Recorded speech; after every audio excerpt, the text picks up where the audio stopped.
L'art pariétal tel que nous le recevons actuellement, c'est entièrement une reconstruction esthétique.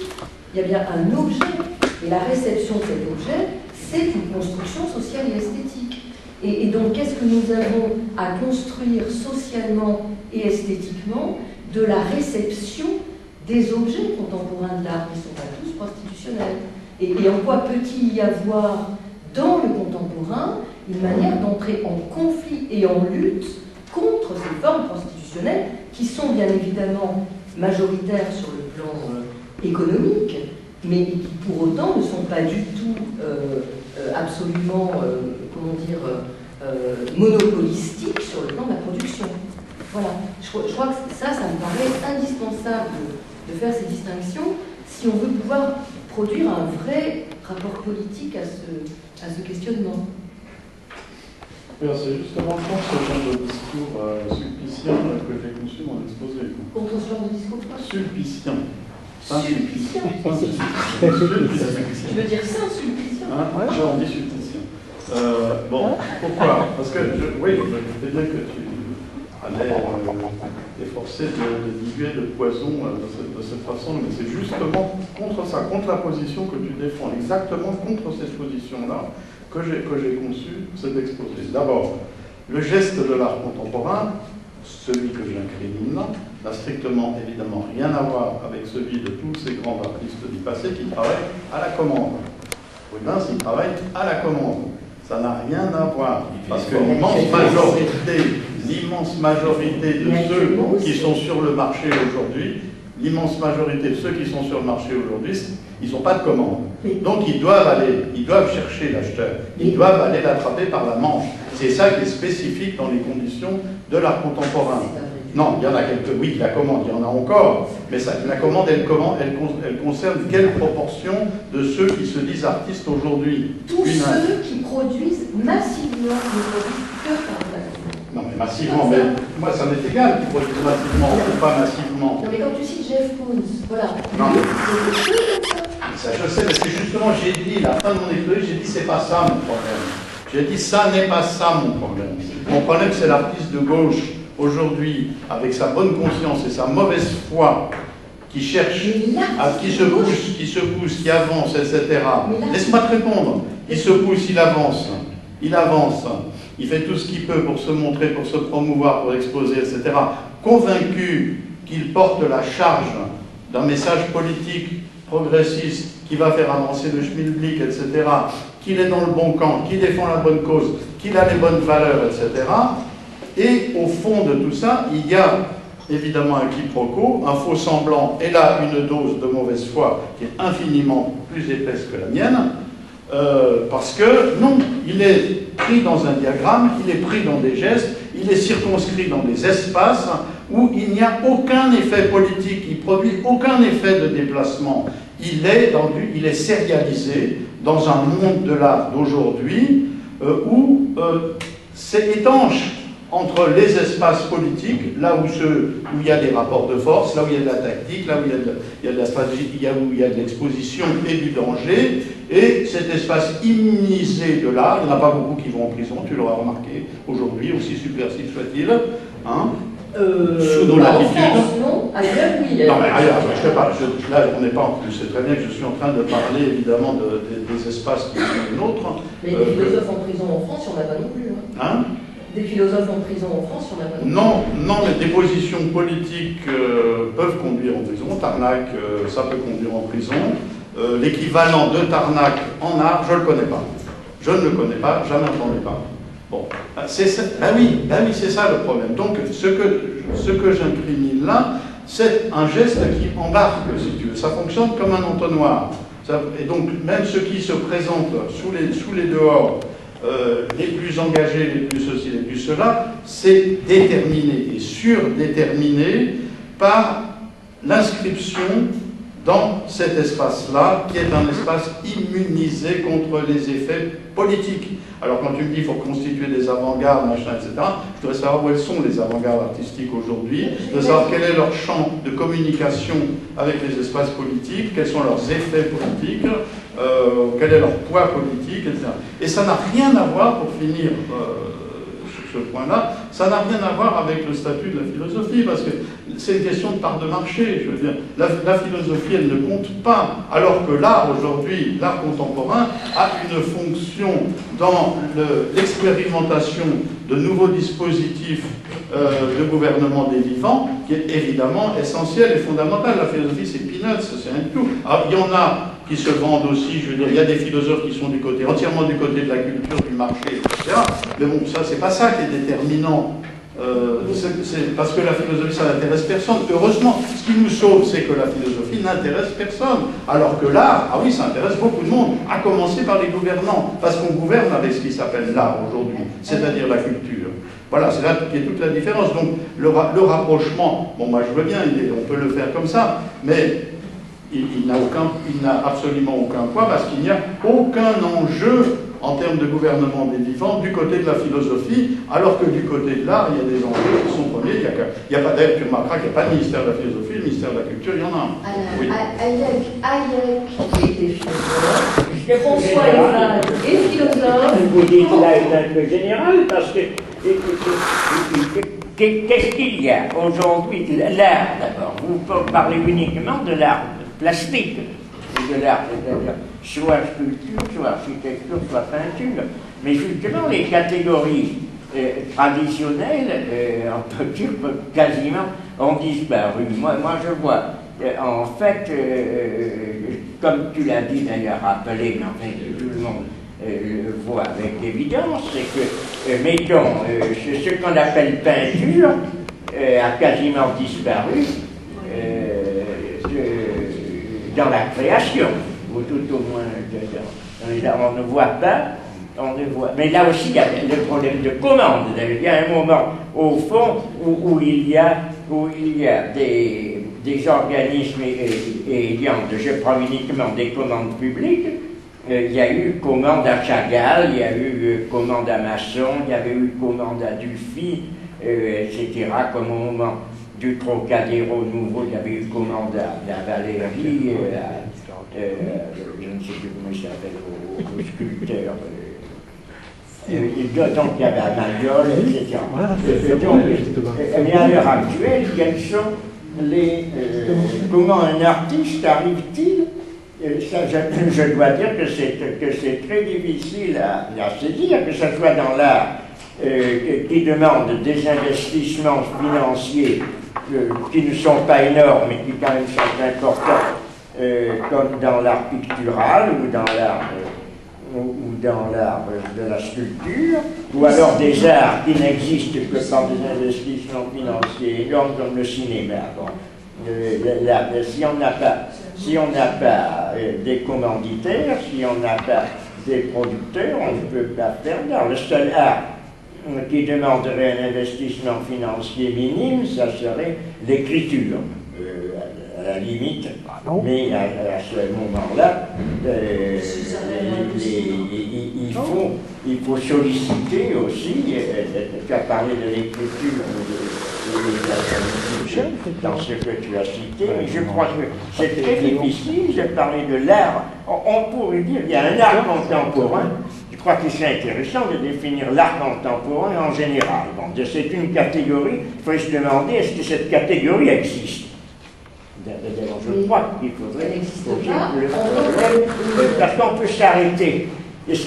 Si l'on regarde à l'heure actuelle ce qui se fait à Paris, moi je ne vois que ça, un tout petit peu à travers les expositions. Les expositions sont en général rétrospectives. Dans les musées, ça s'est arrêté à peu près. Qu'est-ce que c'est? Le dernier, c'est peut-être en taille que l'on a exposé, mais c'est de l'art contemporain, mais c'est un art contemporain peut-être à la limite du contemporain, parce qu'il faudrait savoir s'il appartient à l'art moderne ou à l'art contemporain. Est-ce qu'il y a une différence entre les deux? Il y avait une conférence que Claudia Barrera m'avait fait entendre en Argentine par Badiou, qui était intéressante de ce point de vue-là.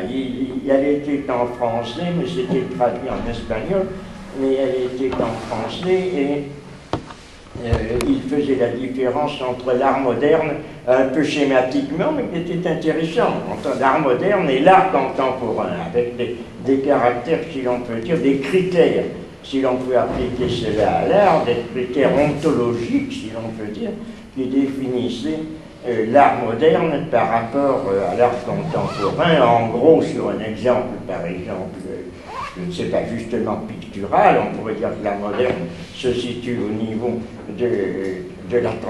des formes, de la modification des formes ou de la composition du tableau, mais qui est une construction malgré tout. L'art contemporain, ce n'est plus pareil.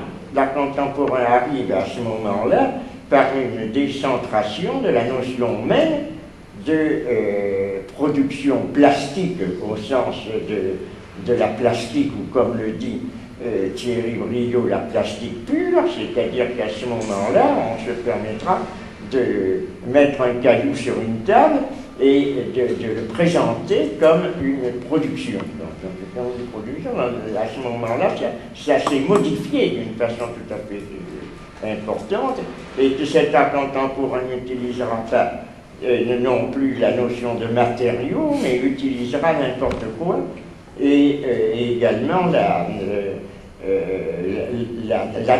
non pas la permanence de l'œuvre. Dans un autre plan, on pourrait dire que l'art contemporain commence avec le fait que l'œuvre n'est pas faite pour être permanente, éternelle, mais pour être détruite. C'est un peu Christo, par exemple, qui avait fait cela, ou Hermann Nietzsche, également avec ses installations, ou d'autres. L'art contemporain est une œuvre vouée immédiatement à la destruction, au fond, tandis que le caractéristique de l'art moderne est une construction. Bon, c'est une division que Badiou avait proposée, qui n'englobait pas totalement la différence, mais qui est une parmi ces différences, mais qui, je crois, est intéressante. Pour nous montrer justement le rapport de l'art avec quelque chose qui peut permettre de donner, en dehors de l'époque, en dehors du temps, un critère. Ce n'est pas uniquement ce qui se dit maintenant, c'est ce qui se caractérise par des caractères propres, de sorte qu'on peut mettre Duchamp dans l'art contemporain, alors qu'il est ancien et appartient même à l'art classique, et devient un classique de l'art dans ses installations anciennes. Donc, c'est un critère intéressant. Je m'arrête parce que je te laisse la parole sur ce point. Sur l'impact de la philosophie et des philosophes dans le monde contemporain. Et je pense que vraiment, c'est une question de dire qu'il n'y en a pas, parce que, bon, je t'ai cité l'exemple d'Ayer, qui a vraiment été entièrement à l'origine de tout le néolibéralisme contemporain, et c'est un philosophe. L'exemple des gens comme Eval, etc., et une certaine catégorie de Foucauldiens qui ont un impact considérable sur tout le système assurantiel français, et y compris à la tête du MEDEF. On peut citer des exemples, et des exemples alors massifs. Bon, je ne parle même pas de Badiou dans Vanity Fair qui prépare un film hollywoodien sur Platon, mais on peut citer d'autres exemples, et l'exemple de toute la publicité actuellement réclame des philosophes. Ce sont des philosophes qui sont dans les systèmes publicitaires. Philo Magazine, ça fait partie de ça, ça fait partie de toute cette entreprise d'impact, mais qui devient populaire de la philosophie dans le monde médiatique. Et on ne peut pas nier cet impact, c'est une réalité. Et ça fait partie des formes constitutionnelles de la philosophie contemporaine. Avec quand même une philosophie distinctive, assez sélective, en formation des représentants d'une certaine philosophie autour de la génération, peut-être, parce que le nombre en 45 ans, qui sont véritablement des philosophes du champion. Il y a un tournant esthétique chez eux, ils se sont presque spécialisés dans cette connaissance même. En utilisant des concepts inventés par des philosophes de génération antérieure, les grands philosophes qui sont relativement peu intéressés à l'art contemporain pour le défendre, et qui se sont fait une spécialité, même en France en particulier. Et il y a eu des projets d'ailleurs d'État, c'est d'associer l'école normale supérieure autour de Badiou et la Villa par son école d'élite d'art plastique, d'art contemporain, et qui a échoué d'ailleurs, parce que Badiou, on peut imposer son Duchamp.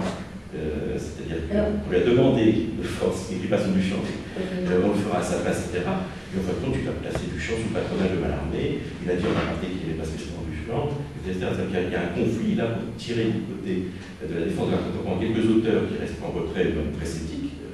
On se connaît les 15 thèses sur l'art contemporain de Badiou, la plupart d'art impérial, c'est assez clair.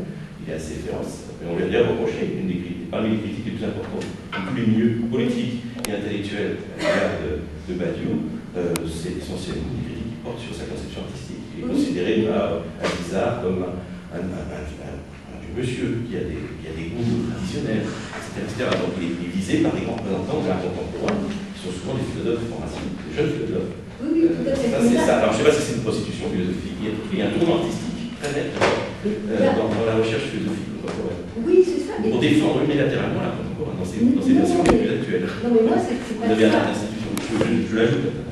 Mais c'est pas ça que j'étais en train de parler, c'est de l'impact qu'a vraiment la modalité philosophique, le statut de philosophe dans des aspects du monde contemporain. Quand je parle du monde de la publicité, c'est vraiment le monde qui actuellement génère tous nos espaces, non seulement de visibilité, mais de lecture, d'acquisition de connaissances et d'acquisition culturelle. Tout cet espace-là, c'est pas simplement des artistes qui l'investissent, c'est des artistes donc en effet constitués à ce milieu publicitaire, ce sont aussi des philosophes. Et il y a autant de concepts dans ce monde-là, qui est le monde invasif contemporain, il y a autant de concepts que d'images. Et on a besoin de producteurs de concepts autant que de producteurs d'images. Et ça n'empêche pas qu'il y ait par ailleurs des producteurs de concepts qui font autre chose, comme il y a aussi des producteurs d'images qui font autre chose, et ça n'empêche pas que les producteurs de concepts qui font autre chose aient envie de faire valoir précisément ce qu'ils veulent être une véritable politisation de l'esthétique, et pas une esthétisation du politique, pour reprendre la distinction benjaminienne. Je suis embêté, je vais dire simplement, je suis embêté parce que je ne fais pas votre discours. Toutes les catégories, tout ça, tous ces que j'entends. Et, je suis embêté parce que tu l'as énervé.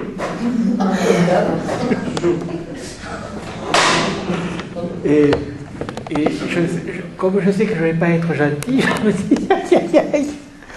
Alors, voilà, je commence à dire que je ne vais pas être gentil. Pourquoi ? Parce que j'ai été très embêté en vous écoutant dès le début. Dès le début, par l'énumération que vous avez faite.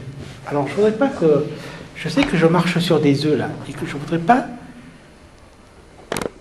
Je ne voudrais pas qu'on fasse dire ce que je ne dis pas.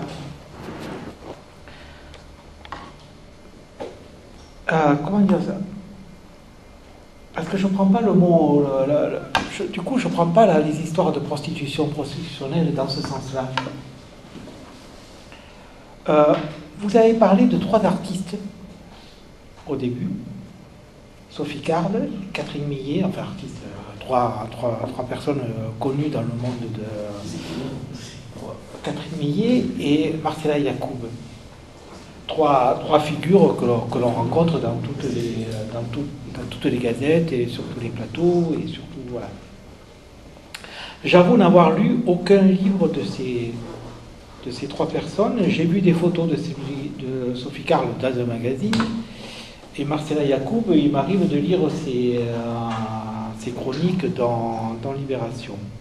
Mais la première chose qui m'a sauté aux yeux, c'est j'ai 3 femmes. Alors je suis pas en train, justement, je suis pas en train de chercher à opposer masculin, féminin, masculin, c'est pas ça. Du coup, je me suis posé la question, mais c'est vrai que effectivement, quand j'entre dans le monde des arts, je suis essentiellement dans un monde masculin. J'ai très peu de figures féminines dans l'art. Hein? Dans le contemporain, ça Voilà, c'est là que... Non, c'est là que je veux arriver. Hein. C'est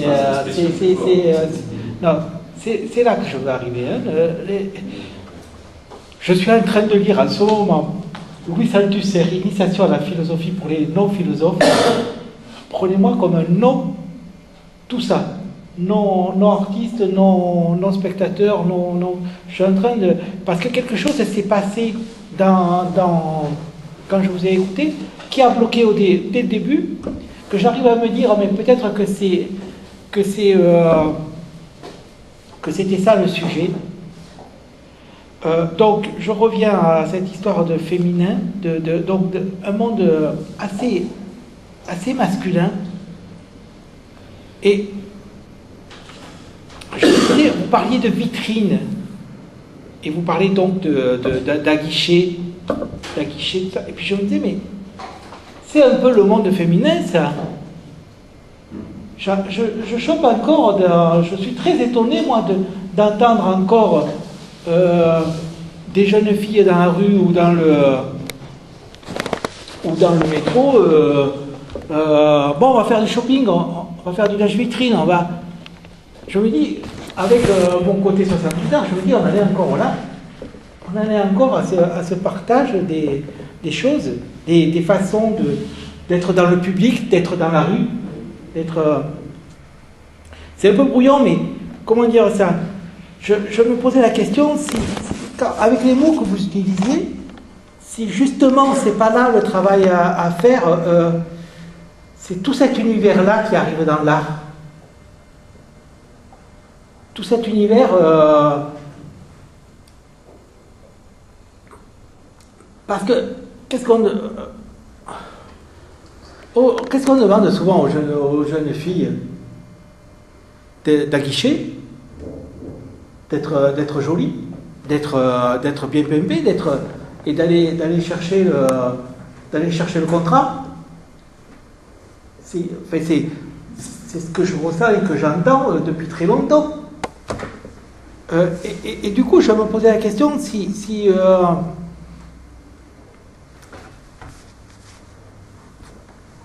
dans votre entreprise, si ça, c'était pas quelque chose qui était raté, quoi, qui était, comment dire ça? J'ai du mal à le formuler parce que ça m'est, excusez-moi, c'est en vous écoutant, dès le départ, je me suis dit, mais il y a ce truc là derrière, de toutes les images que vous employez, ce sont des images que je connais de ce qu'on me dit du monde féminin. Et je sais qu'une chose, c'est qu'aujourd'hui, effectivement, le monde féminin vient aussi dans les activités professionnelles et dans les activités de l'art et dans toutes les activités. Et que c'est ce chamboulement-là qui est en train de distordre cette organisation qu'on avait jusqu'à présent, de comment ça se fabrique l'art et comment ces histoires il faut être là-bas derrière, il faut être dans le four de la création, ne pas être vu, ne pas être regardé, et surgir tout d'un coup avec son objet iconoclaste et compagnie. Alors que je sais que, enfin, ce que je ressens, moi, ce que j'ai toujours compris de comment on éduque les jeunes filles, c'est sache te mettre en vitrine et sache appeler le client. Voilà, c'est un peu grossier ce que je raconte, mais c'est ce choc-là auquel j'ai assisté en vous écoutant, et du coup, pour moi, toutes les histoires de néolibéralisme et de machin, de marchandisme, ça n'avait plus de prise chez moi, parce que ce qui m'intéressait, c'était cette histoire de féminin qui vient de tout casser toutes nos représentations et toutes nos habitudes de perception. Voilà.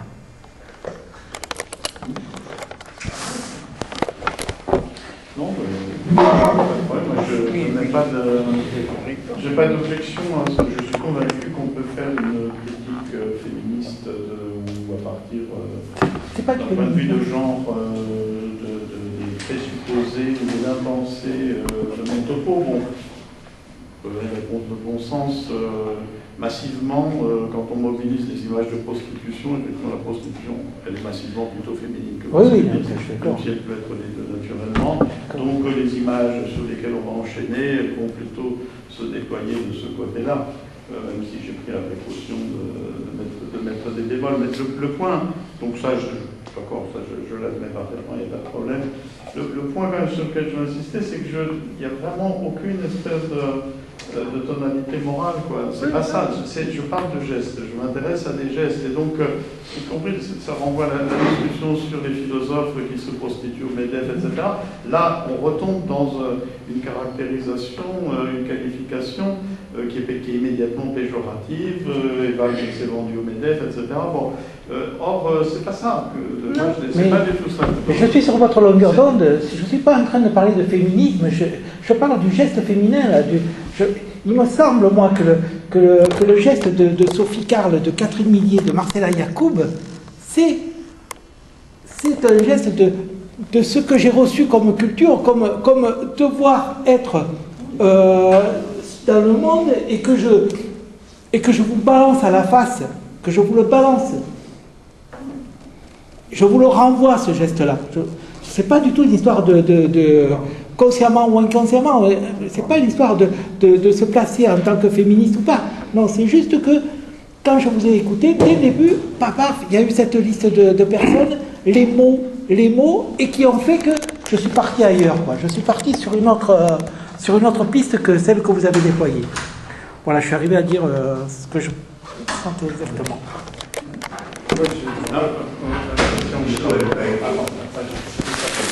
Michel Houellebecq, dans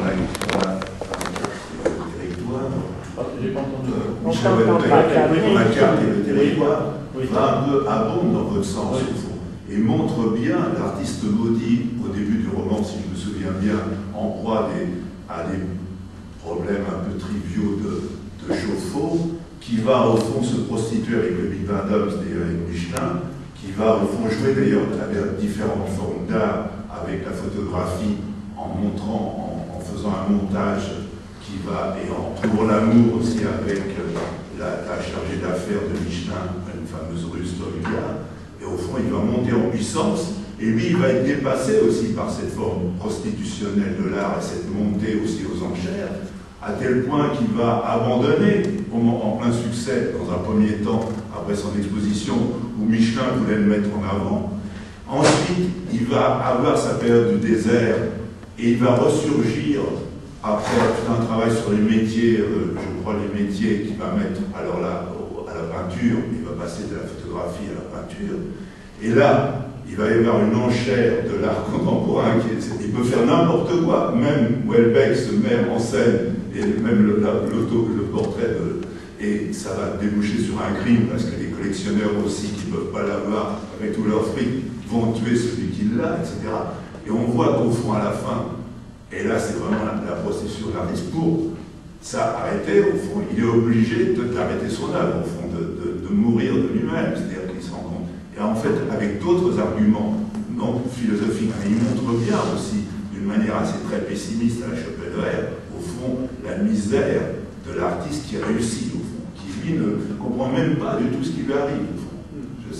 Ça m'a évoqué un peu ça, un peu au fond, avec tous les distinguos que vous faites dans le grand dégoût culturel, à la fin aussi, c'est un peu ça. D'une certaine manière, ça aurait été un bon exemple. Houellebecq est un bon exemple, à mon avis, pour illustrer votre thèse. Un coup de marteau avec effectivement son nuance. J'ai pas lu un peu de résistance à ça, sans doute. Et tu es ravi d'être assez proche de lui? Hein? Bah, finalement.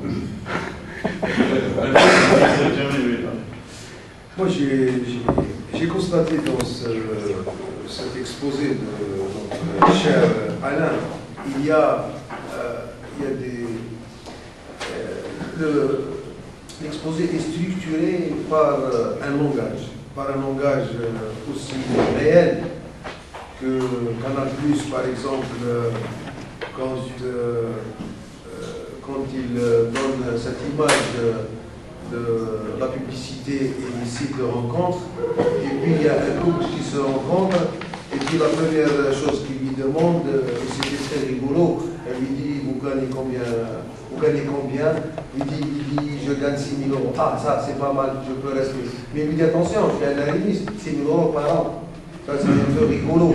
Dans la présentation de Alain, quand il a présenté, si vous voulez, les sites de rencontres, qui sont tout à fait prostitutionnels. Ça veut dire que c'est un lieu de prostitution où on consomme l'image et l'esthétique de la femme. Il y a toujours l'omniprésence de la femme. Alors, j'ai constaté aussi, il y a un point dans mon exposé, c'est une chose de vrai. Sarkozy il a inventé la loi racolage passif. Et la gauche, quand elle a pris le pouvoir, interdiction pour les clients. Vous comprenez? Ça veut dire qu'ils sont plus progressistes que le gouvernement peut traiter ces hommes. Mais de quel droit on sanctionne le client? Ça veut dire qu'il y a une sorte de morale, si vous voulez, une morale de la prostitution. Et j'ai pensé à Alain, j'ai dit, mais Alain, pourquoi vous n'avez pas utilisé, vous qui utilisez bien les mots, mais pourquoi vous n'avez pas utilisé le terme, par exemple, classique de type mœurs légères, par exemple? On dit mœurs légères, ça veut dire qu'il y a une dégénérescence, si vous voulez, dans le langage.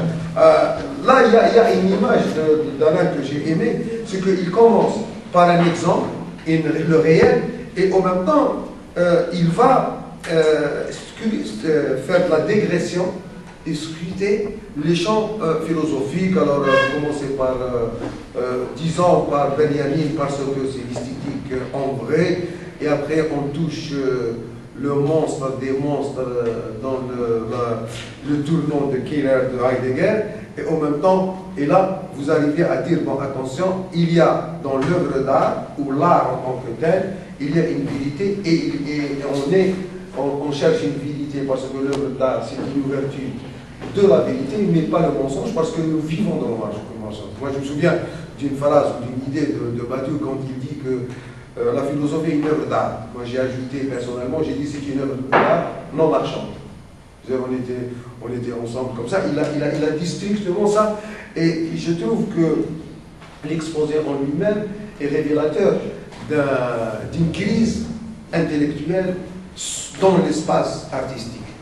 C'est ça qui est important. Aujourd'hui, le grand théoricien de l'esthétique et de l'art, on ne peut pas, on dit, bon, c'est Rancière. Rancière, il a une image de l'art constitutionnel dans son imaginaire schizophrène, à mon avis. Quand je dis dans son imaginaire schizophrène, j'étais étudiant il y a 20 ans ici, je lui dis, ah, ça, comment on va? Je pense même que Alain et Ben Saïd, ils étaient avec lui. Il m'a dit, Saïd m'a dit, je deviens schizophrène.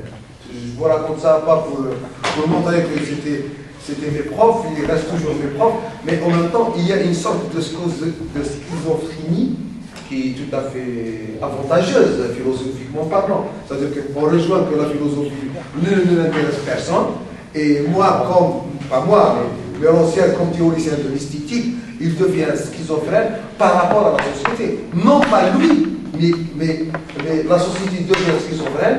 Alors je renonce et j'essaye de construire, si vous voulez, une déconstruction. Parce que la déconstruction de Alain, vous avez fait une déconstruction, mais elle est idéologique in fine. À la fin, il y a la critique, disons, tout à fait objectivement, du capitalisme et les méfaits du capitalisme, parce qu'il n'y a plus d'artistes.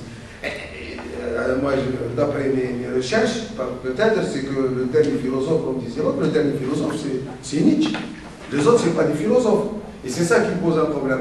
Est-ce qu'il y a des philosophes? Est-ce qu'il y a des artistes? Ou est-ce qu'il y a, comme disait l'autre, c'est des gens qui sont inexistants? Alors moi, je suis aussi frappé par la marchandise. Alors, il y a des contradictions dans l'informationnel. Il dit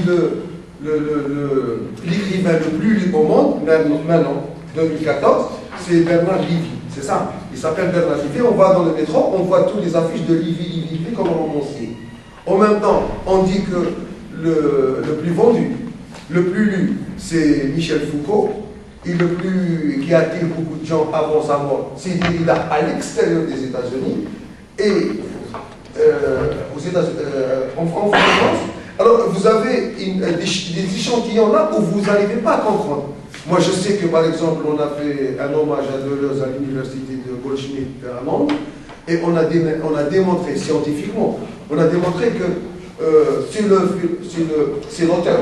l'auteur le plus téléchargé sur Internet. Voilà comment elle se présente, cette informationnalité. Alors, la question 2, à la fin, je demande à Alain, est-ce que vous pensez que idéologiser un discours esthétique et artistique et philosophique demeure dans un espace vivant? Ça veut dire que quand vous dites à la fin qu'il n'y a plus d'avant-garde, c'est le système capitaliste, est-ce qu'il y a une alternative à ce discours-là? C'est une question, je dirais à la fin, quand vous avez fait votre synthèse.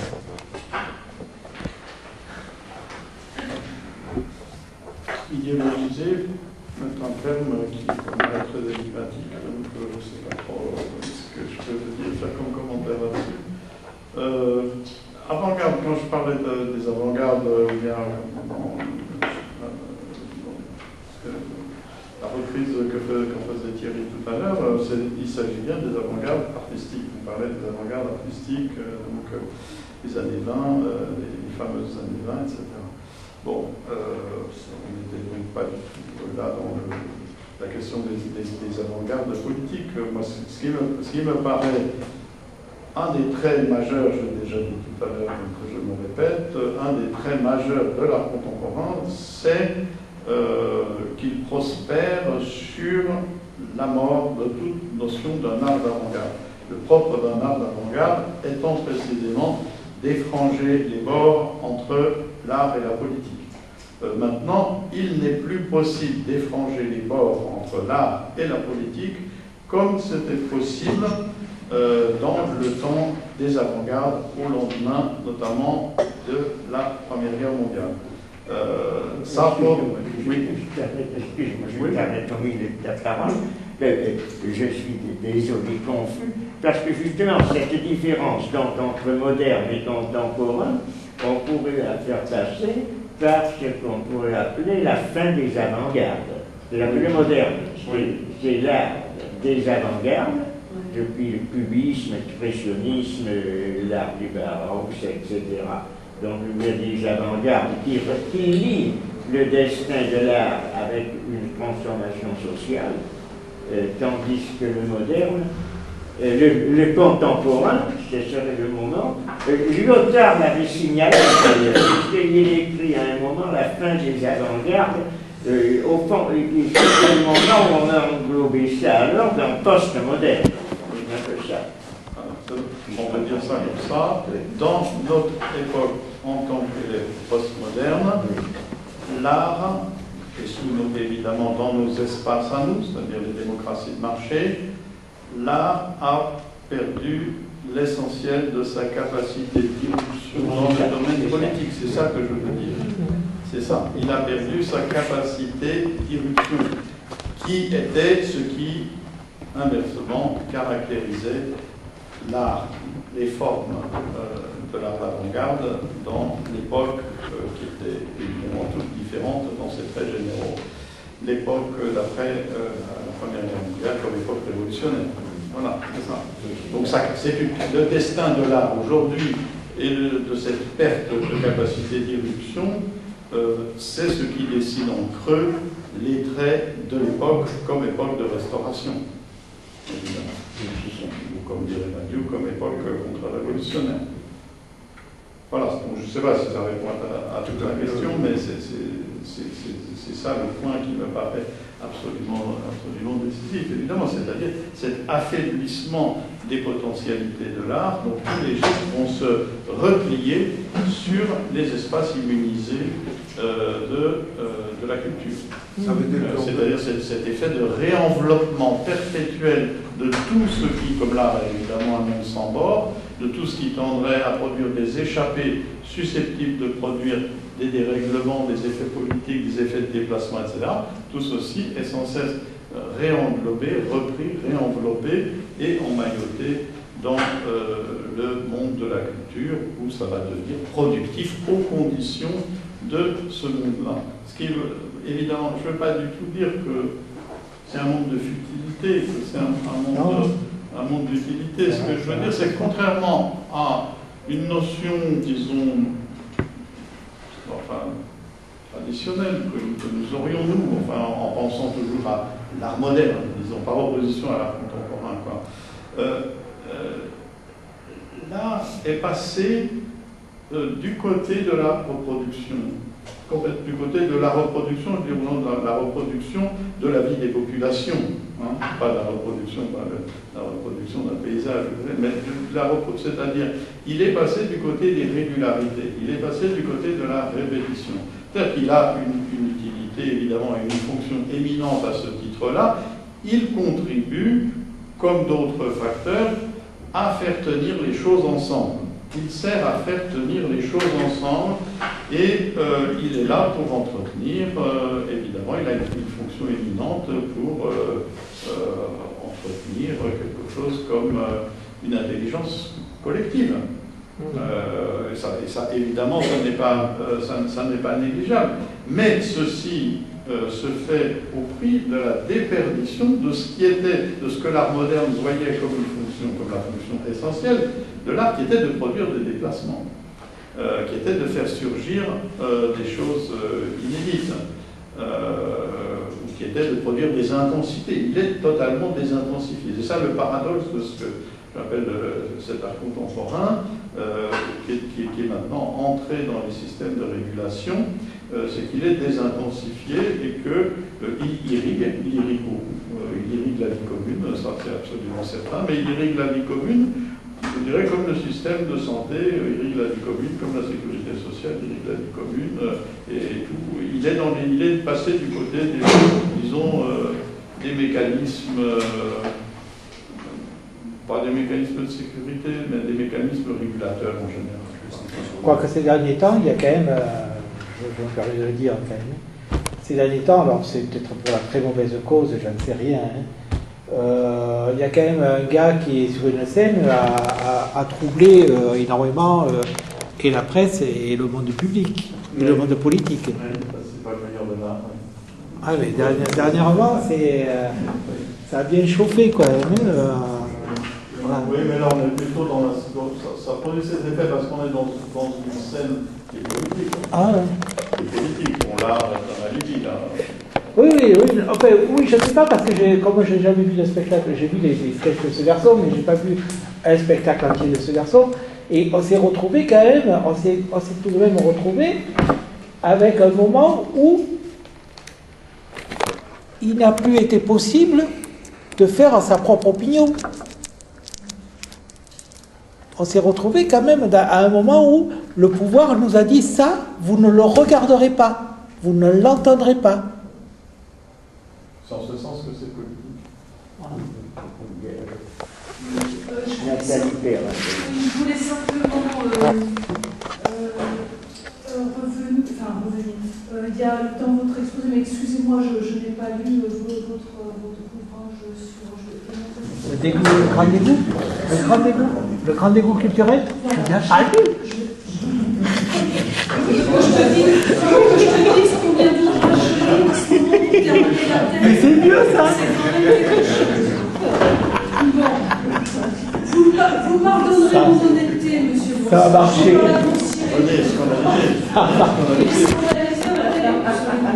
Mais c'est tout ce que je n'ai pas lu. Donc je m'offusque pas. Elle n'a pas lu le livre de... Je voulais que vous m'aidiez à clarifier cette question du public. Parce que dans votre discours, dans ce que vous avez dit à plusieurs reprises, vous avez l'air de porter cette question du public. Alors, je crois que, je ne sais pas comment trop le formuler, mais c'est... est-ce qu'il y a encore un public ou un peuple pour l'art? Est-ce qu'il y a encore un public intéressés pour la réflexion. Et alors, quelle est la position des gens qui font l'art? Si on ne croit pas que ce public existe encore, comment on continue à faire quelque chose? Enfin, je veux dire, c'est aussi ça une question qui me travaille. Enfin, c'est l'impression que quand même il y a un public qui a disparu. Je ne sais pas, j'ai vu le film de Chris Marker sur Joli Mois de Mai, qui est un film, c'est une splendeur, et où il montre en 1962, en allant dans la rue, enfin vous connaissez, ce que les Parisiens sont en train de devenir. Enfin, voilà. Et c'est un peu ça qui est terrifiant, parce que d'ailleurs les bras nous en tombent, parce que si on ne croit pas à ça, comment faire? Et en même temps, il ne faudrait peut-être pas tomber dans le piège de ce qu'on essaie de nous faire croire, c'est-à-dire que François Châtelet, par exemple, François Châtelet est complètement contre cette idée du public qu'on essaie de nous faire avaler, d'un public qui n'a rien dans la tête, qui ne comprend rien, qui n'est pas intéressé par les connaissances. Il était de ce point de vue-là assez utopiste, hein, dans sa pratique enseignante, c'était ça, de croire que malgré tout, les connaissances intéressaient les gens et qu'il y avait encore un public comme ça. Voilà. Alors c'était, voilà, juste parce que vous avez évoqué plusieurs fois cette question du public et que ça m'intéresse d'avoir votre point de vue. Le public, c'est l'opposé d'un peuple, je vais appeler l'expression un peuple pour l'art, qui est une belle expression, mais si on entend l'expression peuple pour l'art, ça voudrait bien dire un peuple, une collectivité qui lie son destin propre au destin de l'art. Le moins qu'on puisse dire, c'est que les caractéristiques d'un public ou des publics contemporains sont inverses. Les publics sont là en position de récepteurs consommateurs, prêts à prendre ce qui est à prendre, prêts à changer aussi, très souvent, valorisant d'ailleurs le renouvellement des denrées qui sont proposées. Le public, en ce sens-là, ça n'est qu'une des facettes de la population. Le public est une des facettes, un des visages de ce qu'on appelle la population. Donc le public, c'est ce qui doit être gouverné par la culture. C'est ce qui a vocation à être gouverné par la culture, ce qui s'oppose littéralement à un peuple qui dit son propre destin, celui de l'art.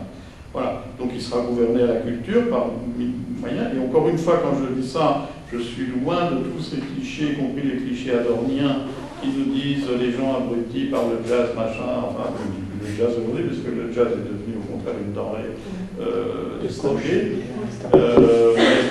Cette musique adornienne, là, de cet art de masse, des canons débitants, etc., c'est pas du tout ça, mais au contraire, la culture, globalement, elle sert à rendre les gens intelligents parce que le gouvernement des vivants aujourd'hui a besoin de clients intelligents. De clients, besoin de, pas de citoyens, mais d'unités de population intelligentes, informées, culturées. Bon, donc de ce point de vue-là, il n'y a rien de péjoratif dans cette façon de décrire l'état des choses, quoi. Mais le public, donc, il se décline quand même sur un mode qui est essentiellement sériel, sérialisé. Ça, c'est très important. Dans les années 50, vous aviez encore un public qui, du point de vue dans ses rapports avec la culture et avec l'art, se déclinait en termes de classe. Ce qui ouvrait tout un champ pratique possible. Donc vous aviez la possibilité d'avoir un théâtre populaire qui se voulait ce que voulait en faire Jean Villard, qui avait un sens dans une configuration, une constellation de classe, y compris le Festival d'Avignon, à la lumière, etc. Bon, tout ça, ça n'est plus le cas maintenant. Vous avez donc des publics sérialisés à l'infini, et donc une offre culturelle qui est à la mesure de ça, et bon, c'est le supermarché culturel, donc c'est la FNAC, et maintenant c'est Amazon. Bon. Mais, du coup, il y a un autre angle qui me vient à l'esprit, en relation avec Lionel. Il y a eu je sais pas, il y a un mois maintenant, ou c'était avant les vacances, je ne sais plus, une semaine, ah oui, c'était avant Noël ce truc, donc il y a 2 mois, 3 jours, 4 jours sur l'œuvre de Lionel, donc avec des colloques, etc. Et il y avait un vieux de la vieille, qui a fait son topo sur la figure de l'homosexuel activiste. Et il regrettait que l'on perde aujourd'hui cette figure-là. Du coup, il trouvait très négatif le fait d'avoir, par exemple, instauré le mariage pour tous, la dilution de... Voilà. Et du coup, je fais le parallèle, parce qu'après tout, c'est pas parce que je suis homosexuel que je dois avoir une figure d'activiste et garder cette figure-là et d'être le dépositaire de celui ou de l'activité qui veut déranger la société, hein, qui donner un coup de marteau, comme vous dites, etc. Est-ce qu'on peut se poser la question si, pour l'artiste, il en va de même aujourd'hui? À savoir que cette fonction d'activiste qu'il avait, est-ce que c'est une fonction obligatoire en tant qu'artiste?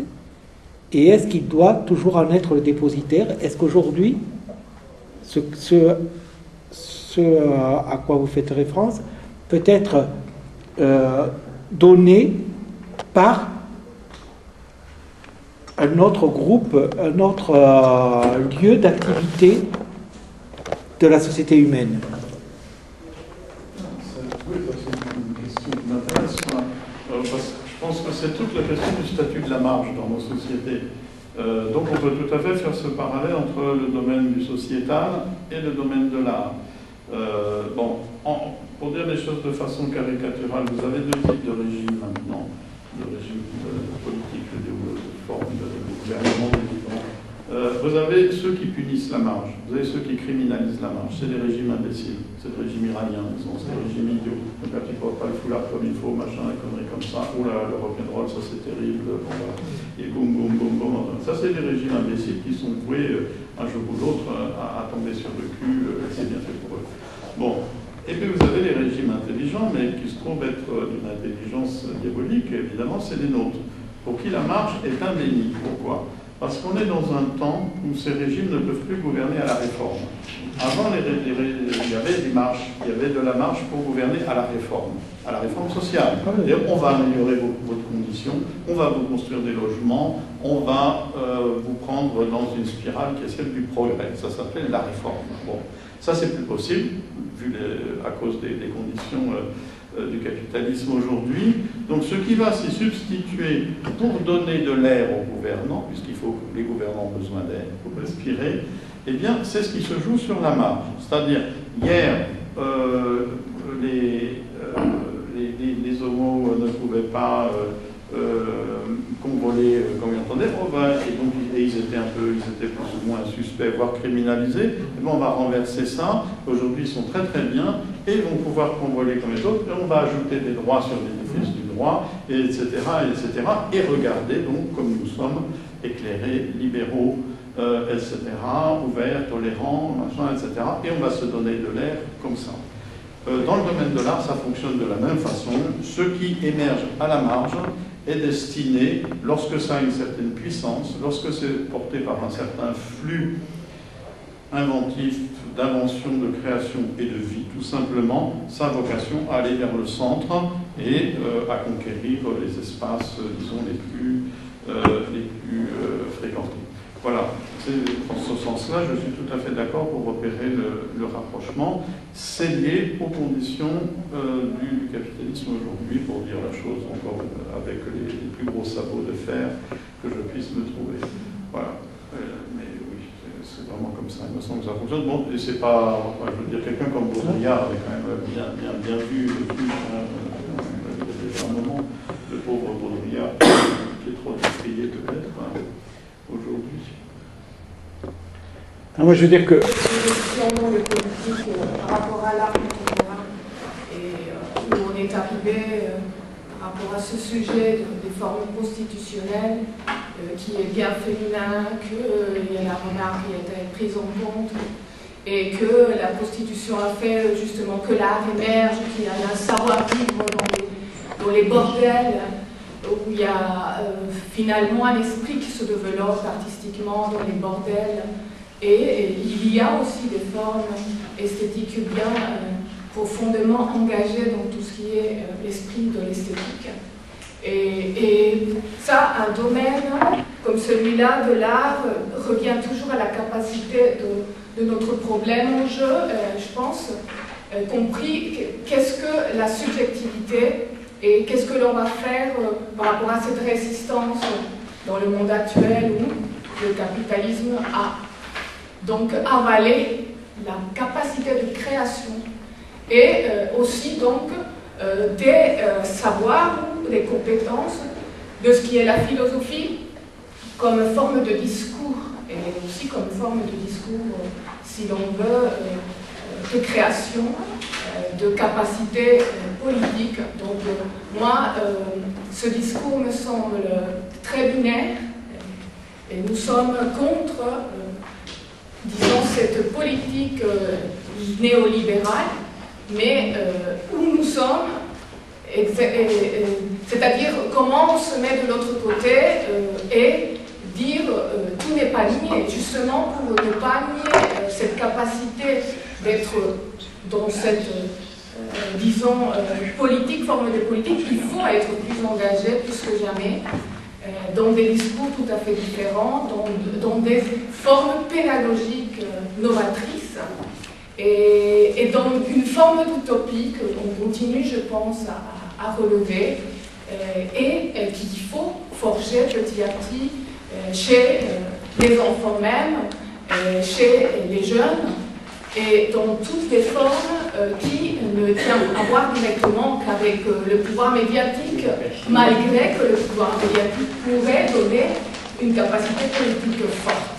Donc moi, les discours binaires me mettent un petit peu mal à l'aise de, disons, coincer le politique qui va se forger petit à petit, parce que je pense que c'est un espace qui nous permet, et le discours philosophique est là pour établir une connexion justement avec l'esthétique et ses formes, ses puissances, sa discours, sa poésie et sa notion dans l'imaginaire même sur la conception, si la philosophie est vraiment concept ou pas.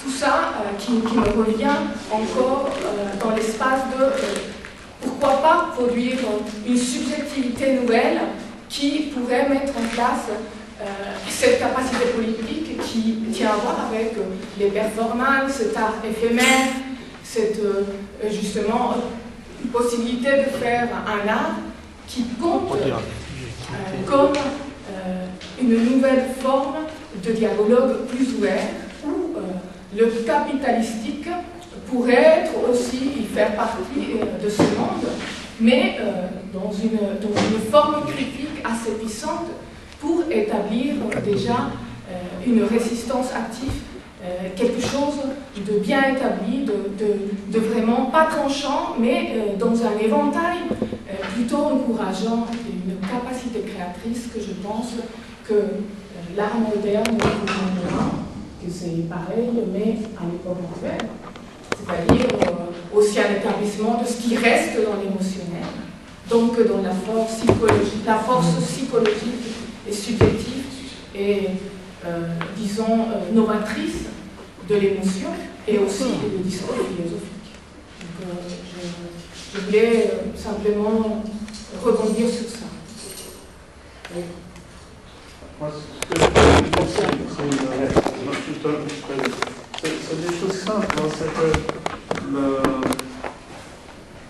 que ce qui se perpétue, pas ce qui subsiste, ce qui se perpétue de capacité à mettre en place de façon visible des contre-conduites, des pratiques d'une endurance, parce que j'essaie d'éviter le mot résistance qui est un mot à tout faire aujourd'hui, qui lui est un mot prostitué aussi aujourd'hui. Donc je dis plutôt endurance, des formes d'endurance qui consistent à ne pas céder, à ne céder sur rien, ou du moins à ne pas céder sur l'essentiel. Cette capacité à maintenir une position, à s'y tenir et à s'y tenir aussi longtemps qu'il faut. Bon, ça existe dans notre monde, ça existe dans nos sociétés, même où on a l'impression que la politique est dans une déperdition, dans un état de déperdition totale, où on a perdu tous les repères, etc., etc. Ça existe, ça c'est un axiome, il faut le poser, ça existe et on peut le montrer. Mais on va le montrer où? En va le montrer dans des lieux qui sont des lieux comme, disons, Notre-Dame-des-Landes.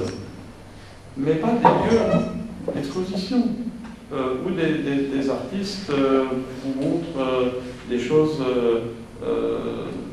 sublimes ou terribles sur, je ne sais pas quoi, les suites du tremblement de terre à Haïti, ou des choses de cette espèce-là. Vous pouvez faire les pieds au mur tant que vous voulez dans un lieu d'exposition, ça reste un lieu d'exposition.